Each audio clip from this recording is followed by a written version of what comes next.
Cześć, wrzucam krótki film z efektu końcowego naszej własnoręcznie zbudowanej sauny ogrodowej. Zbudowaliśmy ją wraz z moim bratem, z którym wychowaliśmy się w bloku. Nie mamy wykształcenia budowlanego ani doświadczenia w tej dziedzinie.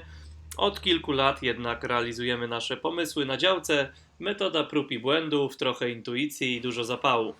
Nie korzystaliśmy z żadnego gotowego projektu, wszystko robione na tak zwanego czuja, z pomocą grupy Sam buduje saunę na Facebooku i wspólnych dyskusji. Efekt, ciepło, zapach drewna i ogromna satysfakcja.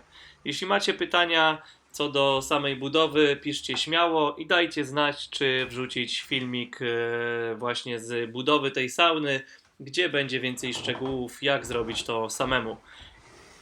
Teraz zostawiam Was z muzyczką w środku i możecie poczuć się jak w saunie. Elo!